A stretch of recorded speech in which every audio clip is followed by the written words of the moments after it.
Hello दोस्तों, मैं doctor Asad Anees. आज आप लोगों से बात करेंगे एक ऐसे टॉपिक पे जो कि मरीज़ के लिए भी बहुत ही लाभदायक है और मरीज़ के लिए भी ज़रूरी है। उसी के साथ साथ डेंटिस्ट के लिए भी उसको अपनाना ज़रूरी है, क्योंकि डेंटिस्ट को भी सुरक्षा की ज़रूरत है। यानी मैं बात कर रहा हूँ हाइजीन की, यानी बैक्टीरिया फ्री इन्वायरमेंट की। यानी जहाँ पे एक डेंटिस्ट अपना काम कर रहा होता है, यानी डेंटिस्ट का जो वर्किंग एरिया होता है वो किस तरीके से बिल्कुल बैक्टीरिया फ्री होना चाहिए, बिल्कुल स्टेरलाइज होना चाहिए, सैनिटाइज होना चाहिए। जो लोग चैनल पर नए हैं प्लीज़ वो लोग चैनल को सब्सक्राइब कर दें, ताकि जो भी डेंटल से रिलेटेड रिसर्च है, अपडेट है, वो आपको मिलता रहे। सबसे पहले हम बात करेंगे खुद अपने आप से, यानी मैं एक एज अ डेंटिस्ट क्या होना चाहिए साफ सफाई के लिए, स्टेरिलाइजेशन के लिए, हाइजीन के लिए। यानी साफ सफाई किस तरीके से, क्या उसका प्रोटोकॉल होता है, किस तरीके से उसे फॉलो करना चाहिए, और किस तरीके से हम डेंटिस्ट को, पेशेंट को भी क्रॉस कंटामिनेशन से बचाना होगा, खुद को भी क्रॉस कंटामिनेशन से बचाना होगा। क्योंकि अगर हम सुरक्षित रहेंगे तो हमारा परिवार सुरक्षित रहेगा, समाज सुरक्षित रहेगा। हम डेंटिस्ट लोगों को, यानी मैं अपनी बात भी करता हूँ और अपने साथियों से भी कहना चाहूँगा, अपने कुलीग से भी ये कहना चाहूँगा कि जब भी पेशेंट आए तो उसका मेडिकल हिस्ट्री लिया जाए।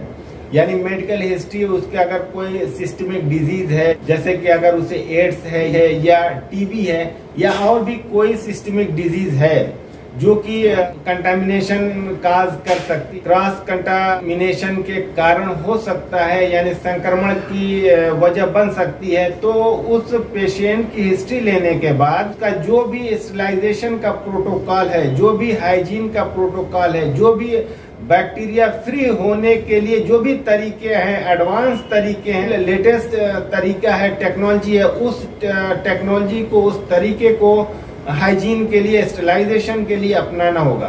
अपने वर्किंग एरिया का अगर हाइजीन मेंटेन नहीं करते हैं तो वहाँ से फिर कंटामिनेशन हमको भी मिलेगा, यानी बैक्टीरियल इन्फेक्शन हमारे अंदर भी हो सकता है, और हमारे अंदर होने के बाद फिर वो दूसरे मरीजों को भी ट्रांसफर हो सकता है। इस तरीके से हमको अपने आप को भी सुरक्षित रखना है और उसी के साथ साथ दूसरे मरीज को भी सुरक्षित रखना है। एक मरीज हमारे पास आता है और अपने बीमारी को बताता है, तो जिस तरीके से हमको उस बीमारी का ट्रीटमेंट करना है, जिस तरीके से हमने उस पर अपना फोकस किया हुआ है, उस बीमारी को सही होने के लिए जो हम ट्रीटमेंट को अपना रहे हैं, यानी जो ट्रीटमेंट कर रहे हैं, उसी के साथ साथ हमारे लिए ये भी ज़रूरी है कि उस बीमारी के सही होने के साथ साथ ये भी ज़रूरी है कि कोई दूसरी बीमारी हमारे हाथ से मरीज न लेके जाए।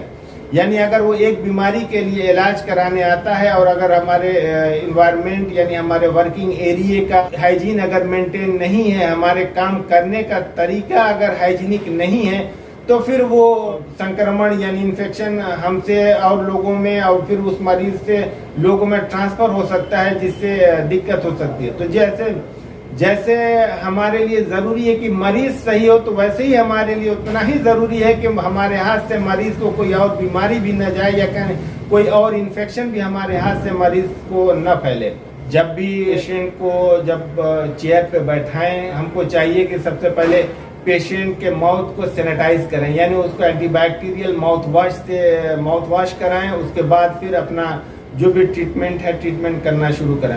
उसी के साथ साथ स्टेरिलाइज ग्लव्स भी हमें यूज़ करना होगा, और जो भी चीज़ें, जो भी इंस्ट्रूमेंट हैं, वो बिल्कुल पूरी तरीके से लेटेस्ट स्टेरिलाइजेशन प्रोटोकॉल को फॉलो करते हुए उसका स्टेरिलाइजेशन होना चाहिए। तो बिल्कुल स्टेरिलाइज इंस्ट्रूमेंट का इस्तेमाल करना होगा। जो चीज़ें, जो इंस्ट्रूमेंट सिंगल यूज की हैं, उसे सिंगल यूज ही होना चाहिए, न कि और किसी पे उसका इस्तेमाल होना चाहिए। तो इस तरीके से अगर हम अपने हाइजीन को मेंटेन रखते हैं, अपने स्टेरिलाइजेशन प्रोटोकॉल को पूरी तरीके से फॉलो करते हैं, तो रिसर्च या स्टडी ये भी बताती है स्टेरिलाइजेशन प्रोटोकॉल को फॉलो करते हुए किसी बीमारी, किसी इन्फेक्शन का जब ट्रीटमेंट किया जाता है, तो वहाँ पे हीलिंग 5 टाइम्स मोर फास्टर हो जाती है, यानी 5 गुना जो जख्म को, इन्फेक्शन को कंट्रोल होने की रफ्तार है वो 5 गुना कहीं ज़्यादा हो जाती है। यानी पेशेंट को जल्दी रिलीफ मिलता है, यानी हीलिंग जल्दी होती है। तरीके से अगर हम अपने हाइजीन को मेंटेन रखते हैं, अपने क्लिनिक की हाइजीन को मेंटेन रखते हैं, तो इस तरीके से हम पेशेंट को भी सुरक्षित रखते हैं और अपने आप को भी सुरक्षित रखते हैं। तो भी पेशेंट है, उसकी हिस्ट्री लेने के बाद उसके लिए जो भी बेहतर है पेशेंट के लिए, पेशेंट के सेहत के लिए, पेशेंट के स्वास्थ्य के लिए जो भी बेहतर है वो तरीका अपनाना हमारे लिए ज़रूरी है। अगर कोई एक प्रेग्नेंट वीमेन आती है तो उसकी प्रेगनेंसी की पूरी हिस्ट्री लीजिए कि कौन सा ट्राइमेस्टर है, उस ट्राइमेस्टर के अकॉर्डिंग जो भी ट्रीटमेंट का प्रोटोकॉल है, जो भी ट्रीटमेंट का तरीका है, जो भी जच्चा और बच्चा को सुरक्षित रखने का जो भी तरीका है उसको अपनाना ज़रूरी होता है। इस तरीके से हम हाइजीनिक इन्वायरमेंट में अगर हम अपना काम करते हैं तो इससे पेशेंट को भी फ़ायदा होगा और हमको भी फ़ायदा होगा। इसी के साथ साथ मैं मरीज़ को भी ये कहना चाहूँगा कि जो हाइजीन को मेंटेन रखने के लिए जो भी इंस्ट्रक्शन देते हैं उस इंस्ट्रक्शन को आप पूरी तरीके से फॉलो करें, ये आपके लिए भी बेहतर होगा। एक डॉक्टर के इलाज के साथ साथ पेशेंट का सहयोग भी होना ज़रूरी है। किसी भी बीमारी को सही होने के लिए अगर एक्सपर्ट हैंड ज़रूरी है, सही इलाज ज़रूरी है, तो उसी के साथ साथ पेशेंट का सहयोग भी ज़रूरी है। यानी डॉक्टर अगर उसको कोई इंस्ट्रक्शन देता है कि क्या करना है और क्या नहीं करना है, अगर इस इंस्ट्रक्शन को पेशेंट फॉलो करता है तो वो जल्दी से जल्दी सेहतयाब हो जाएगा, स्वस्थ हो जाएगा। जो भी एक डेंटिस्ट या डॉक्टर आपको इंस्ट्रक्शन देता है हाइजीन को मेंटेन रखने के लिए, उस इंस्ट्रक्शन को आप पूरी तरीके से फॉलो करें। धन्यवाद।